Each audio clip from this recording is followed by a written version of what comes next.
స్వాగతం. ఇక ఈరోజు మనం హరిహర వీరమల్లు సినిమా గురించి అంటే ఆ రివ్యూ అసలు ఏం బాగుంది ఏం బాగాలేదు సినిమా ఎలా ఉందో డిస్కస్ చేద్దాము.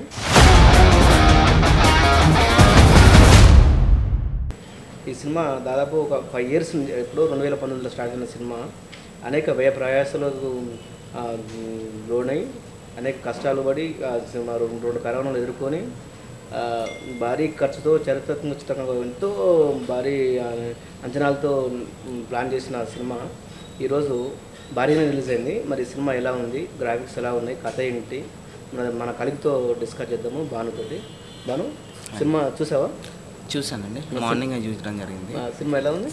యాక్చువల్లీ నేను పెట్టుకున్న ఎక్స్పెక్టేషన్స్కి రీచ్ అవ్వలేదు సినిమా. అంటే ఒక 15 days బ్యాక్ వరకు కూడా ఈ సినిమాపై జనాల్లో పెద్దగా ఎక్స్పెక్టేషన్స్ ఏం లేవు. బట్ ఆ ట్రైలర్ రిలీజ్ అయిందా ఆ తర్వాత కొంచెం ఉన్నంతలో కాస్త బెటర్ ఉన్నది, పర్లేదు ట్రైలర్ బాగుంది అనే థాట్ అయితే జనాల్లోకి వెళ్ళింది. ఏమైనా మనం ఎక్స్పెక్ట్ చేయొచ్చు సినిమా గురించి, చూడొచ్చు. మళ్ళీ ఈ పవన్ కళ్యాణ్ కూడా గతంలో ఎప్పుడు కూడా ఏ సినిమా కూడా ఇంతలా ప్రమోషన్స్ చేయలేరు. For the first time promotion చేయడము అట్లాంటివి చేయడం వల్ల కొంచెం సినిమాపై హైప్ అయితే బాగానే పెరిగింది. ఒక 2 రోజుల నుంచి అయితే ఏడ చూసినా హరిహర వీరమల్లు హడావిడే. అయితే ఈ వీళ్ళు చెప్పిన మామూలుగా ఏమన్నా ప్రెస్ మీట్లో కానీ ప్రీ రిలీజ్ ఈవెంట్లో కానీ సినిమాని ఒక హై స్టాండర్డ్స్లో ఉంటుంది, కొంచెం హై రేంజ్లో ఉంటుందని ఎక్స్పెక్టేషన్స్ పెంచారు. దానికి తగ్గట్టు చూసుకుంటే సినిమాలో ఏం లేదు. సినిమా కథ ఓకే, కథ వరకు చూసుకుంటే బెస్ట్ కథ. అంటే పీరియాడిక్ కాన్సెప్ట్ అనేది తీసుకోవడము, దట్టు కోహినూర్ వజ్రము అది మన నుంచి వెళ్ళి అటు ఢిల్లీ కోట వరకు చేరి తర్వాత మళ్ళీ గోల్కొండ సంస్థానానికి తీసుకురావడం, ఇలా మంచి పాయింట్ ఇది తీసుకోవడం, మంచి పాయింట్ తీసుకున్నారు. బట్ ఎగ్జిక్యూషన్లో మాత్రం తేడా కొట్టింది అనిపించింది. దీనికి కూడా దర్శకులు కూడా మారటంతో మనకు ప్రధాన దర్శకుడు ఎవరితో కథ అనుకున్న దర్శకుడు ఆయన కథ అనుకుంటాడు, సరే ఆయన ఇలా తీయాలని ప్లాన్ ఉంటాడు. దర్శకుడు మారేసరికి ఏమైందంటే ఇక ఎగ్జిక్యూషన్ మారుతుంది, పోయింది. ఇప్పుడు ఆయన అనుకున్న థాట్, ఇప్పుడు క్రిష్ అనుకున్న థాట్ వేరు, థాట్ ఆఫ్ మేకింగ్ ప్రాసెస్ వేరే అనుకున్నాను. ఏదో విజువలైజ్ మళ్ళీ దట్టు ఇప్పుడు నీ క్రిష్ జాగర్లో కూడా అనేసరికి ఆయన ఈ గౌతమిపుత్ర శాతకర్ణి చూసుకోండి, అది ఫెంటాస్టిక్ సినిమా. అసలు ఒక ఫ్రేమ్ కూడా మనము డిస్టర్బెన్స్ అనిపించదు, స్కిప్ చేయలేము, అట్లుంటుంది. ఇప్పుడు ఆయన నుంచి వస్తున్న సినిమా అంటే భారీ ఎక్స్పెక్టేషన్స్ ఉన్నాయి స్టార్టింగ్. ఆ తర్వాత ఆయన పోవడము, దానికి మళ్ళీ జ్యోతి కృష్ణ టేకప్ చేయడము ప్రాజెక్టు, ఆ నుంచి సినిమా ఎందుకు పోయినాను అనుకున్నా. మరి క్రిష్ పోవడానికి రీజను యాక్చువల్లీ సినిమా లేట్ అవ్వడము అది ఇది అని చాలా రూమర్స్ వచ్చాయి. బట్ మొన్న ఏఎం రత్నం చెప్పడం మిమ్మల్ని చెప్పాడు, క్లారిటీ ఇచ్చాడు దీనిపైన. ఏంటంటే ఆయనకు ఆల్రెడీ ఒక ప్రాజెక్ట్కి సైన్ చేసిండు, ఇది అనుకున్న దానికంటే టైం ఎక్కువ పడుతుంది, దానికి ఆయన చేతిలో ఏం లేకుండా పోయింది, దానివల్ల తప్పుకోవాల్సి వచ్చిందని క్లారిటీ ఇచ్చాడు. యాక్చువల్లీ నేనైతే అది అనుకోవడం లేదు. ఎందుకంటే ఇప్పుడు ఆయన ఇప్పుడు ఏ డైరెక్టర్ అయినా కానీ మహా అయితే ఒక హీరో కోసం కొన్ని ఇయర్స్ వెయిట్ చేయవచ్చు, బట్ ఎన్ని ఇయర్స్ వెయిట్ చేస్తాడు. ఇప్పుడు రాలేడు అని తెలిసిన తర్వాత కూడా వెయిట్ చేయడం ఎందుకని. ఆయన మామూలుగా ఆయన 2020లో సినిమా స్టార్ట్ చేసిండు, 2022లో ఎట్టి పరిస్థితుల్లో రిలీజ్ చేయాలనుకున్నాడు. ఆ 22 కాస్త 23 కూడా అయిపోయింది. అప్పటికి హాఫ్ వరకు షూటింగ్ కూడా అయిపోలేదు. ఇంకా ఈ ఆలస్యం అట్లా 30-40% వరకు చేసింది మీరు అన్నట్టు. ఎఫెక్ట్ బాగుండింది, కరోనా ఎఫెక్ట్. దానివల్ల మళ్ళీ పవన్ రాజకీయాల్లోకి రావడము, దానివల్ల 5 ఏళ్ళ ఆ సినిమాకి అన్ని అవంతరాలే. 5 ఏళ్ళ నిరీక్షణ అంటే మామూలు. దాంతో ఇప్పుడు ఒక నిర్మాత ఇంత ఫైనాన్స్ కూడా సొమ్ము తీసుకొస్తుంది. అవును, దానికి ఇంట్రెస్ట్ కూడా ఎంత పడుతుంది, చాలా పడుతుంటుంది. దాన్ని 5 years అంటే ఎంత? 5 years అంటే అసలు లెక్క లేదు. అసలు ఒక సినిమా ఇంకో సినిమా తీయొచ్చేమో అంతే ఇంట్రెస్ట్ అంతే కదా. అసలు ఏఆర్ రత్నం గడ్స్ ఎందుకంటే ఎంత నిజానికి మనం ఇక్కడ ఏఆర్ రత్నంని మెచ్చుకోవాలి. ఎందుకంటే ఒక ఇది ఆల్మోస్ట్ చచ్చిపోయిన ప్రాజెక్టే, దాన్ని బతికించిందని చెప్పాలి. ఈవెన్ నిధి అగర్వాల్ కూడా దాదాపు ఆమె 5 years ఉంది సినిమా మీద. అవును, 5 years ఒక సినిమా మీద ఉండడము. ప్లస్ ఇప్పుడు ఈ మధ్య కాలంలో నువ్వు ఏ హీరోయిన్ చూసుకున్నా కానీ ఏదో వచ్చినామా, షూటింగ్ చేసుకున్నామా, రెమ్యునరేషన్ తీసుకున్నామా, వెళ్ళిపోయినామా. బట్ ఈమె మట్టుకు ప్రెస్ మీట్లకు రావడం, ప్రతి దానికి అటెండ్ అవ్వడం, ముందుండి ఆమెను ఇనిషియేట్ తీసుకోవడం, అది ఆయన కూడా స్పీచ్లో చెప్పింది, నాకే సిగ్గేస్తుంది ఆమెను చూస్తుంటే అని. చాలా ప్రమోషన్ ఒంటి చేతులు లాక్కొస్తుంది ప్రమోషన్స్. అవునవును. ఇంకా ఇంకో విషయం, మరి సినిమా కథ చెప్తున్నావు కదా, మ్యూజిక్ ఎలా ఉంది? మ్యూజిక్ నచ్చింది ఎలా ఉంది? ఈ cinema first hero Pawan Kalyan అయితే సెకండ్ హీరో ఎంఎం కీరవాణి. అసలు ఇదేం సీన్ రా అనుకున్న సీన్ దగ్గర కూడా ఆయన మ్యూజిక్ తోటి ఒక రేంజ్కి తీసుకుపోయింది. ఒంటరిపోరాటం చేసిండు కదా, చాలా బాగా. అసలు మ్యూజిక్ అయితే ఎక్స్ట్రాడినరీ ఉంది. మ్యూజిక్ ప్లస్ అది ఆర్ఆర్ బ్యాక్గ్రౌండ్ బాబా ఏమన్నా కొట్టింది. అసలు ప్రతి సీన్ హైలైట్ అనిపించింది. అసలు మామూలుగా అయితే హీరోకి బ్యాక్గ్రౌండ్ పడడము, దానికి మనం విజిల్స్ చేయడం మామూలే. ఇందులో విలన్కి కూడా ఆ రేంజ్ మ్యూజిక్ ఇచ్చింది.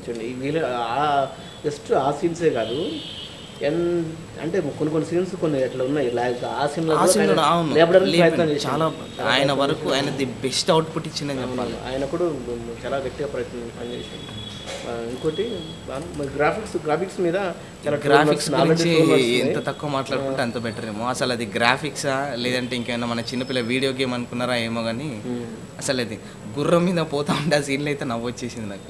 అది గుర్రం మీద వాళ్ళు ఊగుతున్నారా గుర్రం ఊగుతున్నదో తెలుస్తలేదు, దారుణంగా ఉన్నాయి. ఇంకోటి ఆ గ్రాఫిక్స్ చాలా వరస్ట్ ఉన్నాయి. గ్రాఫిక్స్ బెటర్మెంట్ చేయొచ్చు, క్వాలిటీ ఇవ్వచ్చు. ఇప్పుడు ఇవాళ రేపు నీకు చిన్న చిన్న బడ్జెట్ సినిమాలే మంచి అవుట్పుట్ ఇస్తున్నాయి, కానీ ఇది భారీ budget film, that Pawan Kalyan hero pan India లెవెల్లో రిలీజ్ అన్నప్పుడు కనీసం చూసుకోవాలి. విఎఫ్ఎక్స్ అయితే చాలా వరస్ట్గా అనిపించింది. ఇంకోటి ఏదో నేను ఇందాకనే కూడా చూసిన ట్విట్టర్లో, ఈ విఎఫ్ఎక్స్ని ఏదో కొంచెం బెటర్మెంట్ చేస్తూ ఉంటున్నారు. అవును, అది టాప్ నడుస్తుంది. మరి చేసి ఈరోజు సాయంత్రం కల్లా లేదంటే రేపు మార్నింగ్ షోలకు కొత్త రిలీజ్ చేస్తామంటున్నారు. కానీ ఏం చేసినా ఇప్పుడు అదే ఇప్పుడు ఏమైందంటే ఆ చేతులు గల కాకులు పట్టుకోవడం. ఆల్రెడీ సినిమా బయటకు వచ్చింది, టాక్ బయటకు వచ్చింది, ఇప్పుడు ఏం చేసినా కూడా హృదయాన్ని. ఇంకోటి ఇక సినిమా బడ్జెట్, నీకు సినిమా బడ్జెట్ అన్నారు, సినిమా బడ్జెట్ మొత్తం సినిమాలు కనబడింది సినిమా? లేదండి, అసలు అంత బడ్జెట్ యాక్చువల్లీ 250 crores అని అంటున్నారు. బ్రేక్ ఈవెన్ టార్గెట్ వచ్చేసరికి 126. 250 crores అంటే అసలు ఆ వర్తే కాదనిపించింది. అసలు ఒక్క షాట్ కూడా అరే ఇంత వర్త 250 crores ఏడబెట్టారా అనిపిస్తుంది మేకింగ్. ఇప్పుడు యాజ్ పర్ మనకున్న నాలెడ్జ్ కొంచెం, అంటే సోషల్ మీడియా నాలెడ్జ్ ప్రకారం పవన్ కళ్యాణ్ సినిమా రెమ్యునరేషన్ తీసుకోవాలి.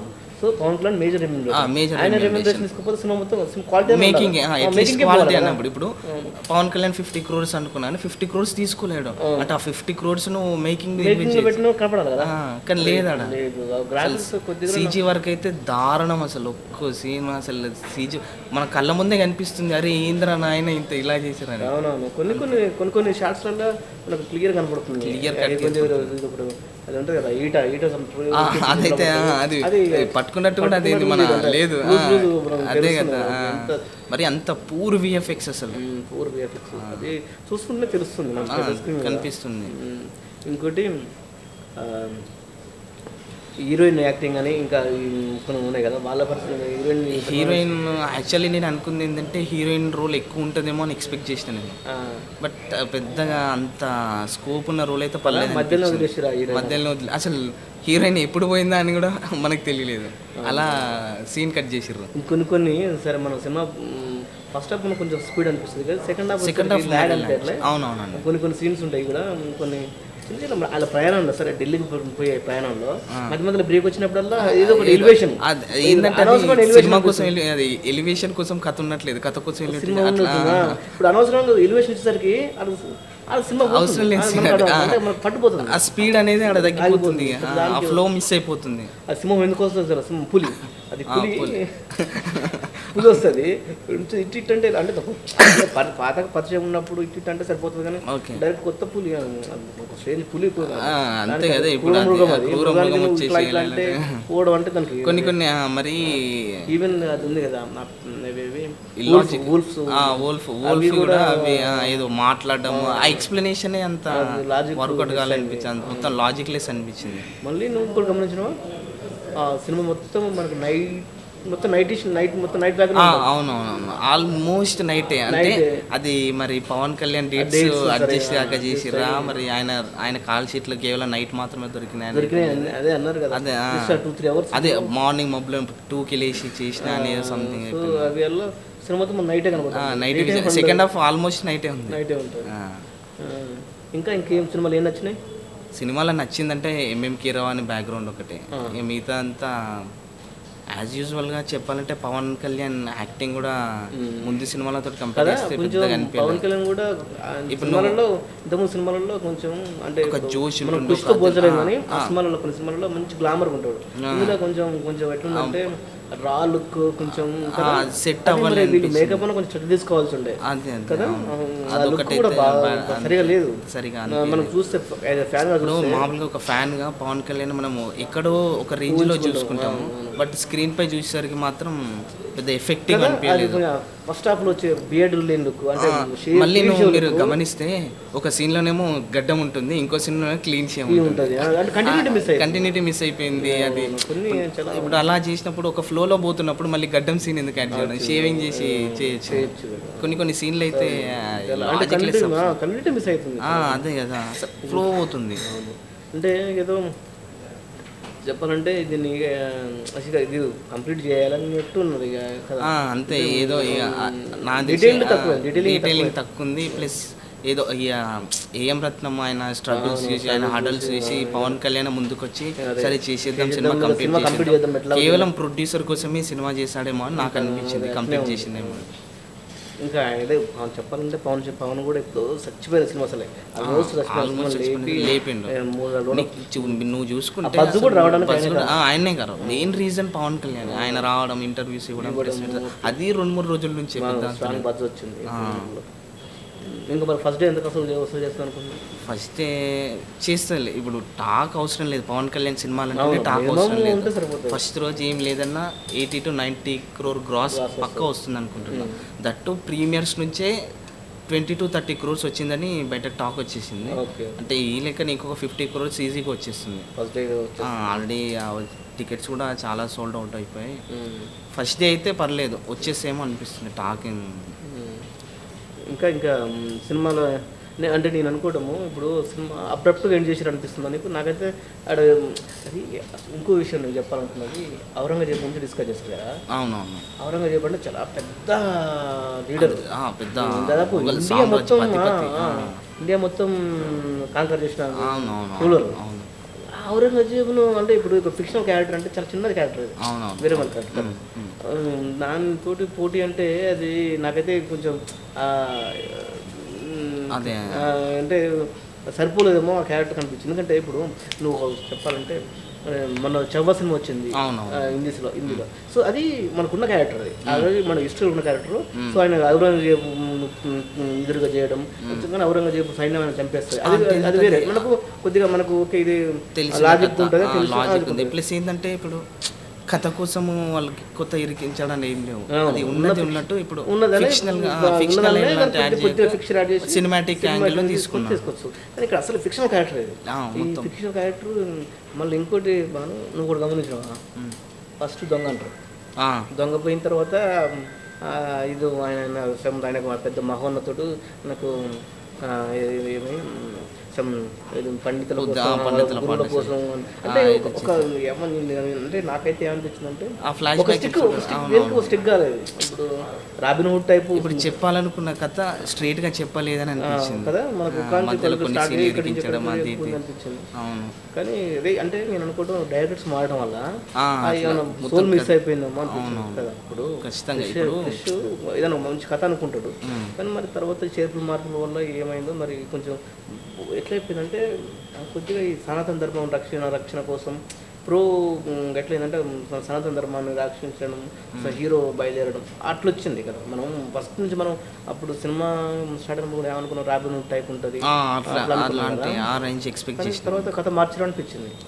అంటే సెకండ్ హాఫ్ మార్చడం అనిపించింది. అంటే ఒకసారి అయితే ఎప్పుడైతే కృషి తప్పుకున్నాడో కొద్దిగా కథ చేంజ్ చేశారు. యాక్చువల్లీ ఇది సింగిల్ పార్ట్లో అయ్యే సినిమా అనే అనిపించింది, కానీ 2 parts పెట్టడం నువ్వు ముందు నుంచి చూసుకున్నా. కానీ ఇప్పుడు క్రిష్ కూడా సింగిల్ పార్ట్లోనే కంప్లీట్ చేద్దామని అప్పుడు కథ రాసుకున్నాడు. ఇప్పుడు మళ్ళీ దీనికి సెకండ్ పార్ట్ యాడ్ చేసేసరికి అనవసరమైన సీన్లు యాడ్ చేసి అవసరం లేదనిపించింది. మరి అసలు పోయింది. నువ్వు ఫస్ట్ హాఫ్ నుంచి సెకండ్ హాఫ్కే నీకు ఫస్ట్ హాఫ్ వరకు ఓకే అనిపించింది. ఆ ఓకే సెకండ్ హాఫ్లో ఉంటే మాత్రం సూపర్ ఉంటుంది. సెకండ్ హాఫ్ మొత్తం లూజ్ వదిలేసింది. సెకండ్ అదే సెకండ్ పార్ట్ అంటున్నారు కదా, ఆ పార్ట్ ఏదో దీనికి కొంచెం టైట్ ఇల్లు తీసుకొచ్చి ఇందులో వేసేసి అయిపోతుంది. ఇప్పుడు చాలా వరకు సీన్లు కూడా సీన్లు అవసరం లేదనిపించింది. కొన్ని చాలా సీన్లు ట్రిమ్ చేయాల్సి వచ్చింది. లేదా వర్షం సీన్ ఉంటుంది, అదైతే ఏమాత్రం మిల్సన్ లేదు. అది ఏంటంటే ఇప్పుడు ఈయన పోయే ఎలివేషన్లు ఇవ్వడం కోసమే సీన్లు యాడ్ చేసారేమో అని. పోయే దారిలో ప్రతిసారి ఒక ఎలివేషన్, అదే ఆగినప్పుడు ఒక ఎలివేషన్, ఏదో ఎలివేషన్ల కోసమే కథ రాసుకున్నట్టుంది. అది దానివల్ల ఏమైందంటే మనకు సినిమాటిక్ ఎక్స్పీరియన్స్ అనేది మధ్య మధ్యలో డిస్టర్బ్ అయిపోతుంది. అవునవును, స్టోరీ ఒక మంచి స్టోరీ అంటున్నాడు, స్టోరీ మంచిగా ఉంది, స్టోరీ మంచిది, కానీ మన మధ్య మధ్యలో ఎలివేషన్స్ అవునవును, అది పెద్ద డ్రాబ్యాక్ అనే చెప్పాలి. ఇంకా ఇంకేం చెప్తుంది సినిమా గురించి? మీకు విఎఫ్ఎక్స్ ఎలా అనిపించినాయి? విఎఫ్ఎక్స్ అని చెప్పినా కదా, నువ్వు చెప్పినట్టే విఎఫ్ఎక్స్ ఎక్కడ ఉన్నాయి. విఎఫ్ఎక్స్ అంటే ఆ గుర్రాల సీన్ చూసినావా? ఆ గుర్రాల సీన్ ఇప్పుడు గుర్రాల మీకు వచ్చినా కూడా అది ఎట్లుందంటే మన వీడియో గేమ్లో ఉంటే చూసినా అదే అదే అది అది అది అంటే వర్త్గా లేదు, మంచిగా లేదు. పవన్ కళ్యాణ్ సినిమా అంటే ఎట్లుంటుంది మనం ఎట్లా అనుకుంటాం.